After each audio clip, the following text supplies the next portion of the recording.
nama asli yang ada di KTP Miftahul Khairon. Panggilannya Tajib. Nah, Mas Tajib ini sendiri ini apa benar Mas adiknya Gus Miftah ya? Ya kebetulan alhamdulillah. Ya kalau memang masih jago tapi apa sih cerita dari dulunya Gus Miftah itu seperti apa sih Mas? Ya kita dilahirkan dari orang kampung lah, istilahnya dari orang kampung. Memang jadi awal mula ceritanya kita itu di Lampung ya karena dulunya kan orang tua ke Lampung itu kan transmigrasi. Nah setelah itu ya mungkin tempat tinggalnya di Lampung. Nah dari Lampung itu bapak saya membawa anak satu yang pertama yang ada di Palembang. Nah anak yang kedua sampai nomor 4 sampai nomor 5 saya yang terakhir itu semuanya kelahiran Lampung, di Jabung, khususnya tempatnya di sekarang jadi desa Adiluhur kalau nggak salah, desanya Adiluhur. Dulu ada Jo kan, nah sekarang Adiluhur. Dari 5 bersaudara, penduduk 5 kabeh, anak kabeh, tapi ini nggak siji tinggal 4. Saya yang terakhir adik dari Gus Miftah. Jadi Gus Miftah ini sendirinya asal dari mana Mas? Aslinya dulu kelahiran? Aslinya Jabung. Jabung Mas ya? Jabung. Jabungnya lebih tepatnya daerah mana Mas? Daerah dulu masih Adiluhur, sekarang Adiluhur. Adiluhur. Nah, sekarang Adiluhur. Sebelum pemecahan toh. Kalau dulu kan masih Adiluhur. Tadi katanya dari keluarga yang sederhana ya? Ya memang sangat sederhana Mas. Istilahnya memang ya gimana ya? Ya memang anak orang duwe kan, memang anaknya orang nggak mampu, anaknya orang istilahnya nggak punya, ibaratnya ngomong makan aja kan susah dulu zaman dulu itu kan. Bapak ibu dulu kerja apa Mas? Ya petani. Sawah. Sawah, bapak mama dagang di pasar. Dagang pasar. Jadi ya untuk menghidupi anak-anaknya dari 4 bersaudara itu ya dari hasil kebun dan hasil pasar itu. Tapi kan Gus Miftah itu kan dari lulus SD itu kan dipondokkan di tempatnya adiknya bapak yang ada di Jaya Sakti, Kecamatan Anatoha, Lampung Tengah. Terus di pondok pesantren Bustanul Ulum. Setelah lulus baru Gus di sana lulus SD ya, keluar dari Jabung itu lulus SD, jadi sanawiyah aliyahnya mengenyam pendidikan di sana di Bustanul Ulum. Terus terakhir ke Jawa. Terakhir ke Jawa dia lulusan tahun berapa ya aliyahnya itu kalau nggak salah 99 atau 98 gitu loh. Dia lulusnya dari aliyah Jaya Sakti itu di Pondok Pesantren Bustanul Ulum itu di bawah pimpinannya Bapak Haji Sudi. Jadi saudara saya. Jadi berarti ketika ibu itu minta Gus Miftah pulang, Gus Miftah otomatis pulang. Ya lihat kondisi juga kayaknya. Lihat kondisi. Iya lihat kondisi. Kalau kondisinya memang memungkinkan ya pulang. Apalagi kita sekarang sibuk Mas. Dia sekarang sibuk syutingan TV kan, sponsor itu kan, dan kegiatan-kegiatan yang lain. Jadi banyak sekarang kegiatan di luar pengajian ya, karena sekarang pengajian udah nggak boleh sejak COVID ini Mas. Kalau dulu sibuk karena jadwal pengajian, undangan. Karena jadwalnya kan per hari aja yang masuk sampai ratusan kan. Sampai indahnya aja sampai berapa bulan berapa tahun kan gitu. Dan tapi terus ya ini yang terakhir kayaknya sama kemarin berapa minggu yang lalu ada di mana Anatoha di Bustanul Ulum di pondok pesantrennya dia dulu. Dia pulang acara vaksinasi sama bansos sama apa kayaknya itu. Saya nggak hadir itu. Hanya sendiri tapi. Siapa ya dia? Iya. Dia bersama Menkes. Oh sama Menkes. Sama Menkes, sama Pak Kapolda Lampung dengan Pak Bupati Lampung Tengah, Pak Mustajito ya. Iya. Itu dia di sana acara bansos sama vaksinasi. Kalau dari pandangan sendiri Mas Tajib ini, seorang kakak Gus Miftah ini seperti apa sih? Ya dia orangnya ya itu tadi, maksudnya yang seperti apa ini? Akrab nggak sama adiknya? Alhamdulillah, saya jarang sekali saya komunikasi dengan beliau. Jarang karena? Jarang, nggak tahu, jarang sekali. Telepon pun nggak pernah? Nggak pernah. Yang namanya telepon itu nggak pernah. Loh, saya jujur dulu ya, saya takut dosa loh kalau saya bohong, ya kan? Kalau untuk selama ini saya itu bisa dihitung loh Mas. Ditelepon. Sampai berusaha nggak ngubungin dia gitu? Saya ditelepon dia itu sekali. Ya waktu itu dia marahin saya, memang saya mungkin saya yang salah ya. Waktu itu kan karena saya sakit, waktu itu saya sakit perut dan saya itu dilarikan ke rumah sakit Bayangkara Nganjuk waktu itu. Nah, saya telepon mak saya kan nangis-nangis, jadi dia telepon beliau. Nah, beliau telepon saya, nawarin saya. Mungkin waktu itu nggak tahu lah. Pokoknya saya nggak mau tahu waktu itu memang saya ditelepon sama beliau, pakai nomor telepon istrinya. Itu kalau untuk saya chattingan pribadi sebelum puasa kayaknya. Sebelum puasa. Tapi sampean waktu cuman itu aja. Chattingan sama beliau langsung. Ya toh, chattingan sama beliau langsung itu sebelum puasa itu hanya petani cuma buru kalau nggak buru ya nggak makan lah istilahnya. Berarti kan dalam cerita ini ibarat kata masih banyak keluarga kandung dari Gus Miftah ini yang sangat sulit, Mas ya? Yo bukannya banyak lagi, ya memang semuanya sulit ya.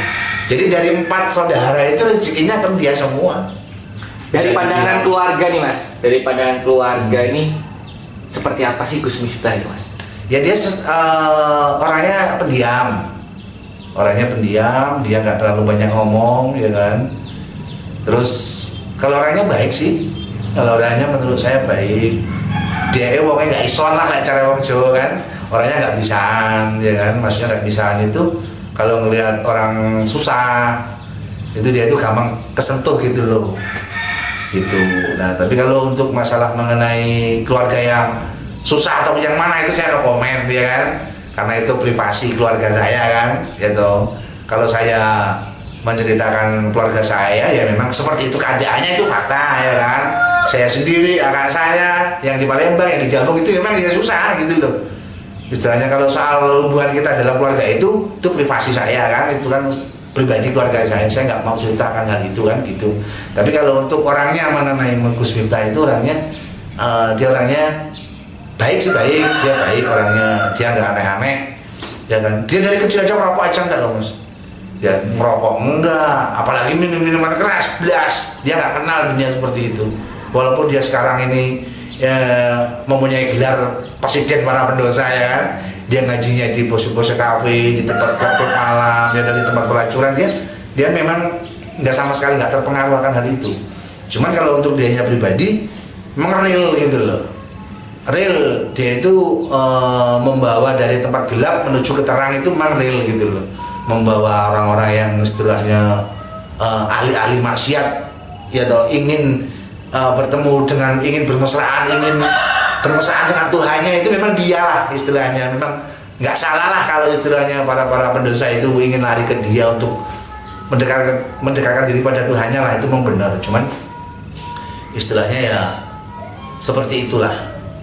Kalau beliaunya ini orangnya sosial banget sih sebetulnya dengan umat lah, dengan masyarakat. Dia orangnya nggak bisaan dan senang berbagi, ya kan. Dia orangnya sangat luar biasa lah kalau soal itu.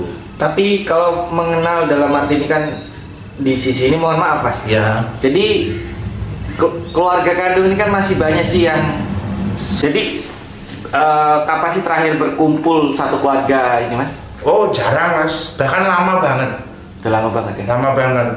Dulu Gus Miftah itu sebelum punya pondok sendiri, sebelum punya rumah ataupun pondok sendiri, dia masih sering pulang, tiap lebaran pulang dia. Dari 8 tahun yang lalu, ulang tahunnya pondok itu, miladnya pondok itu sudah menilai angka yang ke-8. Kemarin itu yang ke-8, udah yang mau ke-9.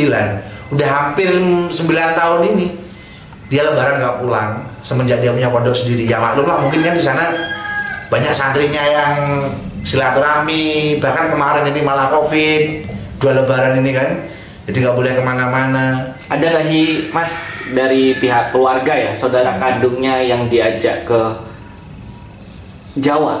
Nggak ada ya. Cuman saya kemarin, ya saya yang minta sih, saya yang minta, saya kepengen di Jawa kan gitu. Saya kepengen di Jawa, ya waktu itu saya masih sendiri sih, jadi akhirnya terus saya suruh ke Jawa, dan di sana saya diikutkan temennya kerja di salah satu perusahaan proyek, salah satu kontraktor, anak buahnya beliau, santrinya beliau, pengikutnya beliau. Terus akhirnya saya di sana cuma 1,5 tahun kayaknya. Kalau dari cerita ini, Mas, anak pertama itu sekarang kerja apa sih Mas? Tani, buruh. Kakaknya itu Iya, yang ada di Palembang sana. Kalau yang di Palembang sana kehidupannya sangat minim Mas istilahnya. Sangat minim istilahnya, makan aja dikasih orang. Itu kakak kandung Gus Miftah. Iya, yang pertama. Ya gimana nggak? Maksudnya gini loh Mas. Mau makan aja istilahnya nyari sehari itu dimakan sehari itu aja udah syukur gitu loh. Itu yang di Palembang sana itu kakak saya yang pertama. Ya alhamdulillah sih dia adalah santri-santri TPA yang ngaji ke beliau.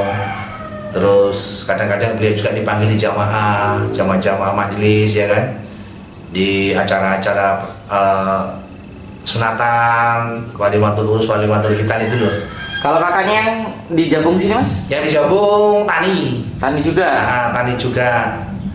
Tani yang kakak saya yang di Jabung itu kakaknya Tapas, Gus Miftah Pas. Nah itu namanya Mifrul Kholisin. Kalau yang di Palembang tadi kan namanya Ali Mahmudin. Yang nomor 2 Miftahul Huda yang meninggal waktu masih kecil. Nah yang di Jabung ini yang ketiga ini Mifrul Kholisin itu ya tani Mas. Iya kesehariannya ataupun siapa kita tetap hubungan tetap biasa sama semua keluarga biasa, semua saudara-saudara biasa, semua tetangga-tetangga biasa. Sampai sekarang saya alhamdulillah, walaupun saya jarang pulang ke Jabung ya kan, tapi setiap kali saya pulang alhamdulillah sambungan silaturahmi itu tidak terputus. Saya dengan mereka. Tapi untuk hubungan antara ibu dan anak, Gus Miftah itu mungkin setiap hari mungkin akan nelfon ya? Ya kalau setiap hari sih nelfon enggak gitu, cuman kalau mama saya ada kepentingan aja. Kalau ibu saya ada kepentingan paling miss call ataupun telepon, nah nanti dia telepon balik. Kalau ada kepentingan ya enggak. Oke, Mas. Mungkin ada pesan terakhir Mas buat Gus Miftah. Oh ya, kalau pesan yang terakhir apa ya? Ya bang, masalahnya nggak ada yang kurang sih beliaunya ini. Dia orangnya sangat luar biasa. Apa ya bisa jadi kan orang pintar, orang hebat, orang pengalaman ya kan. Bukan saya memuji kakak saya ya. Gitu. Dia orang pintar, orang hebat, orang pengalaman, orang berilmu. Ya kan, udah derajatnya udah tinggi kan istilahnya. Bisa dijunjung tinggi sama golongan pemerintah elit sampai pemerintah bawahan. Bisa diorangkan, sangat-sangat dimuliakan di mata umat, di mata jamaah ya kan.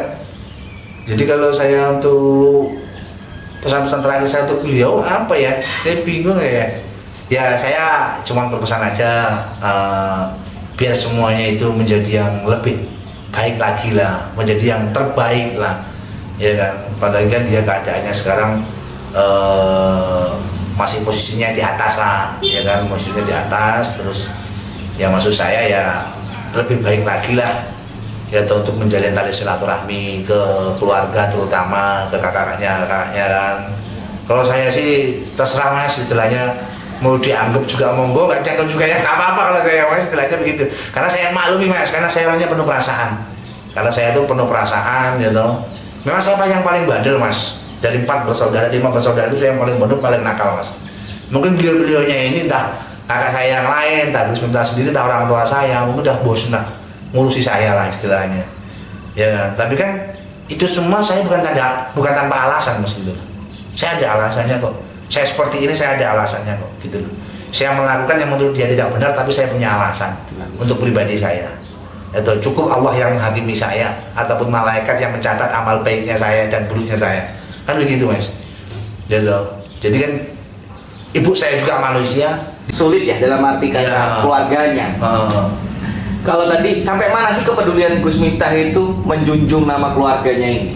Ya kalau untuk menjunjungnya segimana itu, yang kayak mana itu? Ya maksud saya gini, apa ya tidak ada tawaran? Tawaran untuk, yaudah sampean ikut saya aja ke Jawa. Oh kalau soal itu dulu sih mungkin pernah ya, karena begini, mungkin ya soal itu penawarannya dari beliau ataupun dari kakak-kakak saya yang lain yang ingin meminta ikut beliau, saya nggak tahu. Entah Gus Miftah yang menawari atau memang kakak saya yang lain ini ingin meminta ikut beliau, saya nggak tahu ya. Itu Kayak kemarin juga kalau saya pribadi saya memang yang minta kan gitu. Kalau dia itu yang menawarin saya tinggal di sana nggak ada, memang saya yang minta. Cuman kakak saya yang di Palembang itu pernah di sana juga, ya toh, pernah di sana juga. Tapi awal mulanya dia ke sana itu apakah kakak saya yang pertama yang di Palembang itu ingin ikut beliau, apa dia yang minta, saya nggak tahu itu, ya kan. Ya terus akhirnya di sana cuma berapa tahun, ya kan, akhirnya pulang. Nah terus yang di Jambung juga seperti itu, dia pernah di sana waktu pembangunan masjid dan pondok waktu itu, awal mula mendirikan pembangunan itu dia di sana. Cuman ya saya juga nggak tahu apakah dia yang meminta dia yang ke sana ataupun Gus Miftahnya yang meminta dia ke sana, saya nggak tahu kalau soal itu. Yang jelas intinya kita pernah di sana semua walaupun nggak lama. Jadi udah lama Mas Gus Miftah ini nggak pulang berarti? Udah lama, hampir sekitar, maksudnya pulang lebaran loh ya. Pulang Ya. lebaran itu 8 tahun. Kalau pulang dalam Semenjak arti dia punya pondok. nggak lebaran gitu? Kalau nggak lebaran pernah sih. Pernah ya? Pernah. Berapa tahun itu? Kayaknya kalau sampai sekarang ini, Berapa tahun? kalau pulang sama keluarga ini ya, sama Iya, keluarganya di beliau.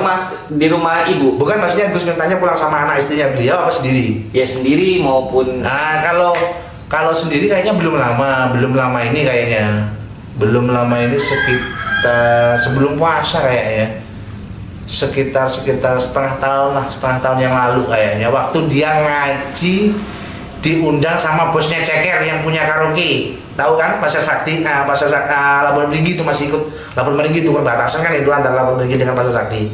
Pernah dengar nggak tempat karaoke Ceker itu? iya. Nah bosnya itu namanya kan Siti. Nah itu mengundang beliau. Wah, waktu itu dia diundang melalui ibu saya, ngundangnya Gus Miftah ini. Nah akhirnya dia pulang kan, otomatis dong pulangnya ke gitu. Jadi kan ibu saya juga manusia, dia juga manusia, ya kan. Siapa sih yang tahu perasaan hati seseorang, kan gak ada yang tahu kecuali Allah kan gitu. Cuman ya menurut pesan saya ya lebih baik lagi dan bermanfaat untuk umat, ya toh, gitu. Naiklah tinggi setinggi-tingginya lah apa yang dia inginkan, ya toh.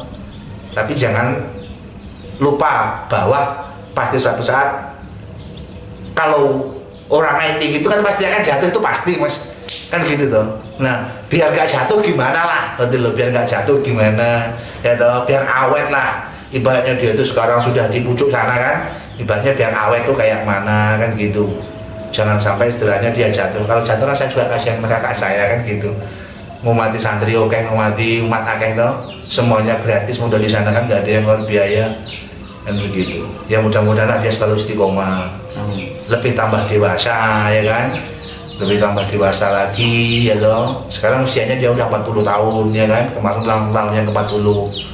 Tambah sukses, panjang umur, ya kan, bisa mengayomi umat banyak, masyarakat banyak, jamaah banyak, ya kan, bisa jadi tuntunan bukan tontonan, ya kan. Sekarang menjadi pabrik itu kan, apalagi dia seorang ulama kan Mas ya, kalau bisa jangan sampai jadi tontonan, ya kan, kalau bisa harus jadi tuntunan yang benar, dakwah lah kan gitu tuh, ngaji olah kan gitu. Tapi sementing aja meleset. Terus iso iki ya toh, apa yang ada dalam isi dakwahnya beliau itu yo paling tidak kita tuh bisa menerapkan lah, ya toh. Jadi ojo iso ngomongi wong, iso ngomongi awake dhewe kan gitu, apalagi iso ngomongi wong, iso ngomongi keluargane kan gitu toh. Jangan sampai seperti itu, banyak gitu. Jadi ojo menjadi Kiai Jarkoni lah ibaratnya kan begitu Mas ya, jangan sampai. Mudah-mudahan dia selalu istiqomah lah. Amin.